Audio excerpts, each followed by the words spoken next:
Bismillahirrahmanirrahim. Assalamu alaikum dear students. I am Professor Waqar Ali. Today we discuss about the source program, then object program, source code or object code. Then we will discuss about different header files used in C++ program, and then we discussed how we include these files in a program. लेकिन आगे further move करने से पहले हम ये देखते हैं कि लास्ट लेक्चर में हमने थोड़ा सा डिस्कस किया था basic structure of a C++ program, जिसमें हमने तीन चीजों की डिस्कशन की थी। जिसमें सबसे पहले हमने डिस्कस किया था प्री प्रोसेसर डायरेक्टिव्स को, दूसरे में डिस्कस किया था हमने मेन फंक्शन को, और तीसरे में हमने डिस्कस किया था C++ स्टेटमेंट्स के हवाले से। अब फर्दर आगे मूव करते हैं तो सबसे पहले देखेंगे हम कि सोर्स कोड या सोर्स प्रोग्राम क्या है। सोर्स कोड के हवाले से डिस्कस करें तो ये स्टेटमेंट ये कहती है कि जी program written in high level languages और in assembly languages known as source code.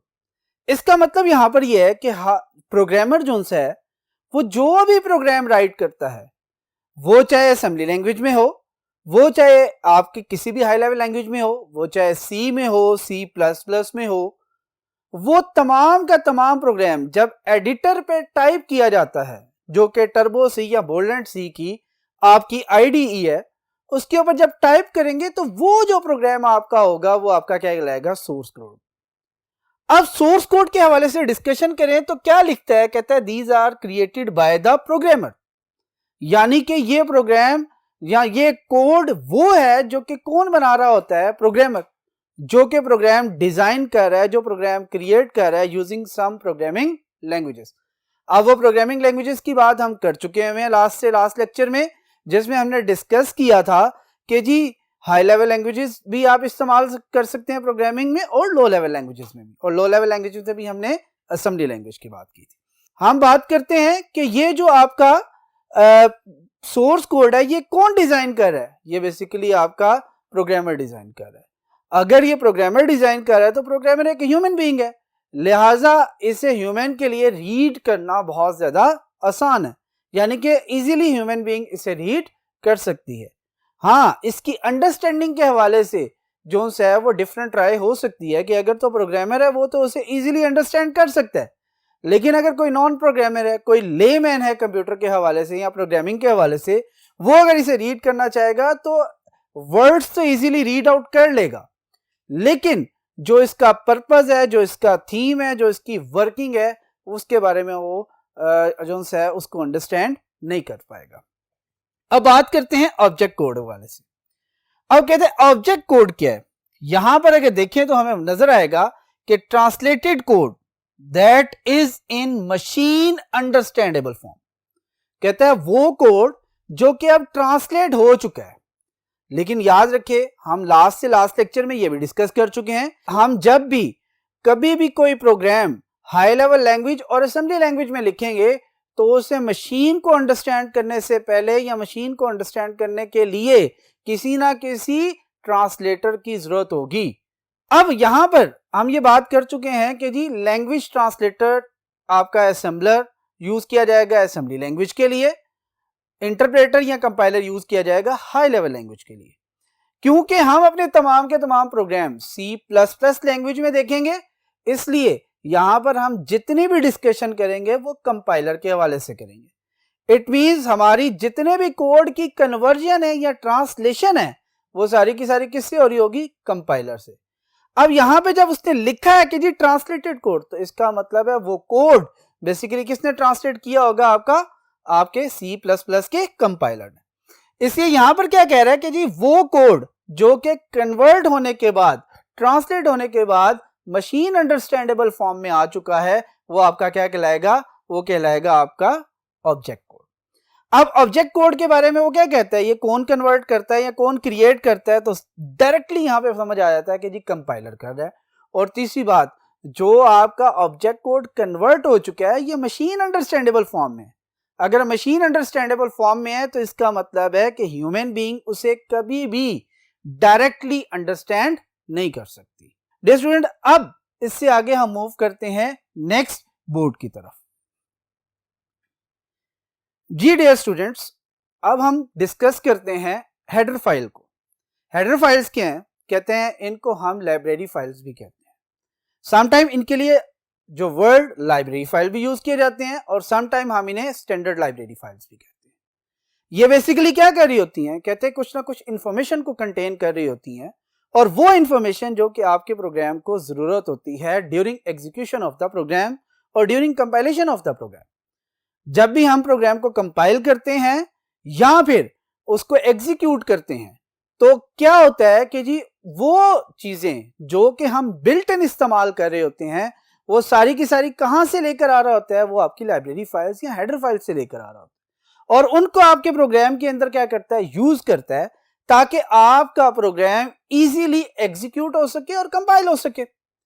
अब यहां पर हम देखते हैं कि जी कौन कौन सी कॉमन हेडर फाइल्स हैं जो कि हम अपने प्रोग्राम के अंदर इस्तेमाल करते रहते हैं या इनको इस्तेमाल करेंगे ड्यूरिंग द सेशन जब हम प्रोग्रामिंग कर रहे होंगे। सबसे पहले बात करते हैं iostream.h के हवाले से। iostream.h क्या है? कहते हैं एक हेडर फाइल है। किस तरह पता चला ये हेडर फाइल है? उसकी बेसिक थीम ये थी कि जितनी भी हेडर फाइल्स होती हैं उनकी एक्सटेंशन में .h होता है। .h एंड पे लिखा हुआ होता है। अब आप देखें iostream.h, conio.h, math.h, string.h, ये जितने भी फाइल्स हम रीड आउट करेंगे इन सब के अंदर एंड पे क्या लिखा हुआ है? .h। अब यहां पे देखें iostream.h के बारे में थोड़ा सा देखते हैं कि क्या डिस्क्राइब करती है। तो पता चलता है कि बेसिकली ये कंटेन कर रही होती है बेसिक इनपुट आउटपुट ऑपरेशंस को। एग्जाम्पल देखते हैं, ये सी इन बेसिकली क्या है? ये इनपुट फंक्शन है जो कि इनपुट ऑपरेशंस के लिए यूज किया जाता है। सी आउट बेसिकली क्या है? आपका आउटपुट फंक्शन है जो किसी भी आउटपुट को स्क्रीन पर डिस्प्ले करने के लिए इस्तेमाल किया जा रहा होता है। अब उसके बाद देखते हैं conio.h को। इसका बेसिक पर्पस क्या है? ये बेसिकली मैनेज करती है तमाम की तमाम इनपुट आउटपुट को किस जगह पे, जो कि कंसोल बेस्ड आपकी एप्लीकेशंस होती हैं उनके ऊपर इस्तेमाल की जा रही है। अब यहां पे अगर इसकी एग्जांपल की बात करें तो उसमें आपके पास क्या है? एक फंक्शन आपका getch का यूज हो रहा है, दूसरा आपका clr है। अब getch जो सा ये गेट कैरेक्टर यानी कि कैरेक्टर इनपुट फंक्शन है जो कि कंसोल बेस्ड से एप्लीकेशन के तौर पे इस्तेमाल होता है और कंसोल बेस्ड इनपुट ले रहा होता है। जबकि clr क्या होता है? कहते हैं वो जो कंसोल बेस्ड आपकी स्क्रीन है उसको क्या किया जा रहा होता है? वो उसको क्लियर कर रहा होता है। उसके बाद आते हैं math.h, क्योंकि हमारे प्रोग्रामिंग के अंदर मैथ से रिलेटेड भी बहुत से प्रोग्राम्स या हम फंक्शंस जो से हैं वो इस्तेमाल कर रहे होंगे। तो लिहाजा जब भी हम बिल्ट इन मैथमेटिक्स के जो से फंक्शंस हैं उनको इस्तेमाल करना चाहेंगे तो हम अपने प्रोग्राम के अंदर math.h हेडर फाइल्स जो सी हैं वो इंक्लूड करवाएंगे। आगे डिस्कस करेंगे आगे फर्दर जाके कि किस तरह इसे इंक्लूड करवाना है, लेकिन हम इस फाइल को अपने प्रोग्राम के अंदर इस्तेमाल करेंगे। जब हम इस फाइल को अपने प्रोग्राम में इस्तेमाल कर रहे होंगे जितने भी बिल्ट इन फंक्शन है आपके जो से मैथमेटिक्स से रिलेटेड है उनको आपको फैसिलिटीज दे देगा कि आप इसे अपने प्रोग्राम के अंदर इस्तेमाल कर सके। अब जैसे कि अगर बात की जाए जैसे कि SQRT जो कि आपका स्क्वायर रूट के लिए इस्तेमाल किया जाता है, ठीक है।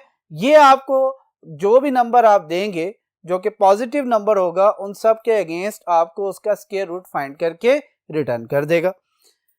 सेकंड आपका POW पावर फंक्शन है, यानी कि आपने किसी नंबर की पावर लेनी है, यानी कि आपने 2 का स्क्वायर लेना है, 2 का क्यूब लेना है, 5 का स्क्वायर लेना है, 5 का क्यूब लेना है या 5 पावर 5 करनी है।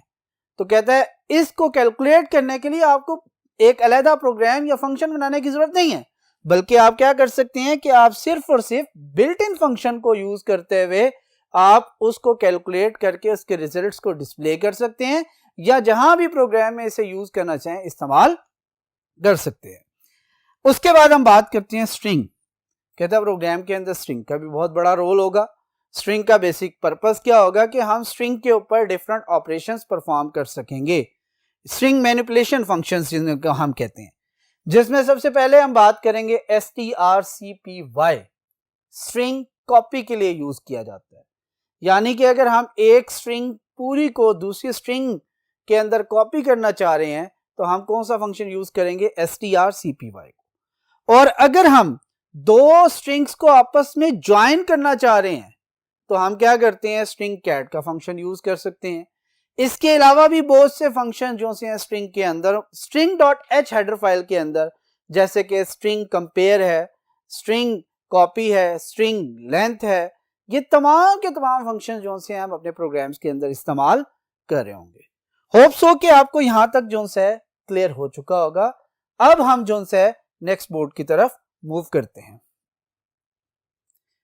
जी डियर स्टूडेंट्स, आगे फर्दर हम देखते हैं कि हमारे पास जो सी फिफ्थ आपकी हेडर फाइल है वो कौन सी है, iomanip.h, यानी कि जो कि इस्तेमाल की जाती है इनपुट और आउटपुट मैनिपुलेशन के लिए। इनपुट आउटपुट मैनिपुलेशन का मतलब है कि आप जब आउटपुट डिस्प्ले कर रहे हैं तो आपने उसकी अरेंजमेंट क्या करनी है, या जब इनपुट ले रहे हैं तो उसकी अरेंजमेंट क्या करनी है। वो जो से जितने भी काम है वो किसके जरिए किए जा सकते हैं, iomanip.h के जरिए। iomanip.h के अंदर आपके मोस्टली जो से यूज किए जाने वाले फंक्शन है वो कौन से हैं, एक आपका सेट विड्थ है जिसे सेट w के नाम से लिखा गया है, और दूसरा आपका सेट प्रिसिजन है। सेट प्रिसिजन का जो सा फंक्शन है मोस्टली आपका उस जगह पे इस्तेमाल किया जाएगा जहां पर आप कोई फ्लोटिंग पॉइंट वैल्यू ले रहे होंगे, यानी कि आपके पास वैल्यू है 5.9999 और आप उसे 2 डिजिट प्रिसिजन तक जो सा लेके जाना चाह रहे हैं, तो वो क्या आपका हो जाएगा 5.99 तक चला जाएगा। तो ये आपका बेसिक जो है सेट प्रिसिजन के तौर पे इस्तेमाल किया जा सकता है। उसके बाद आपके पास एक हेडर फाइल है जो कि time.h की है, जिसके अंदर आप डेट और टाइम के जितने भी ऑपरेशंस हैं डिफरेंट, जिसमें सेट टाइम आ सकता है, सेट क्लॉक आ सकता है, वो जो इस्तेमाल कर रहे होते हैं वो इसमें इस्तेमाल किए जा सकते हैं। आगे हम देखते हैं कि जी हम अपने प्रोग्राम के अंदर किसी भी हेडर फाइल को कैसे इंक्लूड कर सकते हैं। कहता है सबसे पहली बात वो कहता है कि जी हम using include pre processor directive अपने प्रोग्राम के अंदर किसी भी हेडर फाइल को इंक्लूड कर सकते हैं। अब ऐड करेंगे, क्यों ऐड करेंगे ये हम पहले बता चुके हैं कि हम इसलिए ऐड करेंगे कि उसके अंदर मौजूद बिल्ट इन फंक्शंस को हम अपने प्रोग्राम में इस्तेमाल करना चाह रहे हैं। ठीक है, अब जैसे कि यहां पे बात उसने क्या किया है, अगर हम सिंटेक्स देखें तो सबसे पहले प्री प्रोसेसर डायरेक्टिव की बात करते हैं तो वो हमेशा किससे स्टार्ट होता है, हैशटैग से। ये लास्ट लेक्चर में हम डिस्कस कर सकते हैं। उसके बाद आपने जो वर्ड यूज किया इंक्लूड है, वो इंक्लूड इसलिए क्योंकि using include pre processor directive ही सिर्फ आप किसी हेडर फाइल को इंक्लूड कर सकते हैं अपने प्रोग्राम के अंदर। उसके बाद आपके पास क्या है, एंगल ब्रैकेट्स हैं। एंगल ब्रैकेट्स ये इंडिकेट करती हैं कि इनके दरमियान आप उस हेडर फाइल का नाम लिख रहे होंगे जिसे आप अपने प्रोग्राम के अंदर यूज करना चाह रहे हैं या जिसकी फंक्शनैलिटी को यूज करना चाह रहे हैं।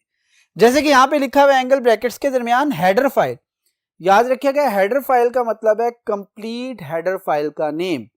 जैसे कि आईओस्ट्रीम हेडर फाइल है तो उसके साथ उसकी एक्सटेंशन का होना भी जरूरी है। अब अगर हम एग्जांपल में आए तो ज्यादा क्लियर तरीके से देख सकते हैं। फॉर एग्जांपल मैंने लिखा hash include angle bracket start iostream.h, यानी कि मैंने फाइल के नेम के साथ उसकी एक्सटेंशन भी लिखी है और एंड पे क्या किया है, एंगल ब्रैकेट्स को क्लोज कर दिया। अब एंगल ब्रैकेट जैसे क्लोज हुई है इसका मतलब है मैंने अपनी फाइल कौन सी यूज की है, iostream.h अपने प्रोग्राम के अंदर। अब जब अपने प्रोग्राम के अंदर iostream.h यूज कर रहा हूं तो इसका मतलब है मैं क्या कर रहा हूँ अपने प्रोग्राम के अंदर, या तो सी आउट का फंक्शन यूज कर रहा हूँ या सीन का फंक्शन यूज कर रहा हूँ या कोई और iostream के जो फंक्शंस एग्जिस्ट करते हैं इस फाइल के अंदर वो इस्तेमाल कर रहा हूँ। इसके बाद अगर हम देखें hash include angle bracket start कौन आया .h एंगल ब्रैकेट क्लोज, अगर हम इसको देखें तो यहां से हमें नजर आता है कि हम कौन कौन से फंक्शन यूज कर सकते हैं। CLR SCR यूज कर रहे होंगे अपने प्रोग्राम के अंदर, गेट ch अपने प्रोग्राम के अंदर यूज करेंगे। इसका मतलब यहां पे एक और भी है कि अगर मैं अपने प्रोग्राम के अंदर इस फंक्शन को यूज करना चाह रहा हूं तो यह जरूरी है कि मैं इस पूरी स्टेटमेंट को, इस कंप्लीट स्टेटमेंट को अपने प्रोग्राम के अंदर लिखूं। और कहां पे लिखूंगा, हमेशा टॉप ऑफ द प्रोग्राम, क्योंकि हम लास्ट टाइम अपने लेक्चर के अंदर ये डिस्कस कर चुके हैं कि जो प्री प्रोसेसर डायरेक्टिव्स होते हैं वो तमाम के तमाम हमेशा स्टार्ट ऑफ द प्रोग्राम पे होते हैं और स्टार्ट ऑफ द प्रोग्राम में क्यों ऐड किए जाते हैं, ताकि हमें पता हो कि हमने इस फंक्शन के अगेंस्ट ये फाइल पहले से इंक्लूड कर ली है। अब इसके बाद लास्ट एग्जांपल देखें, hashtag include angle bracket start string dot H. अब यहां पे आपको पता चल रहा होगा कि हमने क्या करना है, स्ट्रिंग से रिलेटेड कोई ना कोई फंक्शन जो उनसे अपने प्रोग्राम के अंदर यूज करने हैं, जैसे कि स्ट्रिंग कॉपी हो सकता है, स्ट्रिंग कैट हो सकता है, स्ट्रिंग लेंथ हो सकता है, स्ट्रिंग कंपैरिजन हो सकता है। ये सारे के सारे फंक्शन जो उनसे हैं इस तरह इस्तेमाल किए जा सकते हैं। अब एक और चीज, सम टाइम आप बुक में एक डिफरेंट चीज देखेंगे, वो क्या है, इन हैशटैग की जगह, इन एंगल ब्रैकेट्स की जगह आपको क्या मिल रहा होगा, डबल कोट्स। अगर इस स्टेटमेंट की बात करें, अब इसका मतलब है कि आप एंगल ब्रैकेट्स की जगह क्या इस्तेमाल कर सकते हैं, डबल कोट्स। यह बिल्कुल लीगल स्टेटमेंट है, वैलिड स्टेटमेंट है, सिंटेक्स इसका बिल्कुल वैलिड है, इसमें किसी किस्म का कोई मसला नहीं। लेकिन जो बेसिक डिफरेंस आता है वो क्या है, बेसिक डिफरेंस ये है कि अगर आपका प्रोग्राम के अंदर आप डबल कोट्स के अंदर हेडर फाइल का नेम लिख रहे हैं, तो फिर ये जरूरी है कि आपकी हेडर फाइल का फोल्डर और आपके प्रोग्राम का फोल्डर एक ही हो। यानी जिस जगह आपका प्रोग्राम स्टोर हो रहा है उसी फोल्डर के अंदर अगर आपकी हेडर फाइल है, तो तभी ये प्रोग्राम जो है ठीक तरीके से, वैलिड तरीके से, एरर फ्री काम करेगा। अदरवाइज ये क्या करेगा, कोई ना कोई आपको एरर प्लेस कर देगा। आई होप डियर स्टूडेंट्स कि आज का लेक्चर आपको समझ में आया होगा। इंशाअल्लाह नेक्स्ट लेक्चर में फिर आपसे मुलाकात होगी। अल्लाह हाफिज।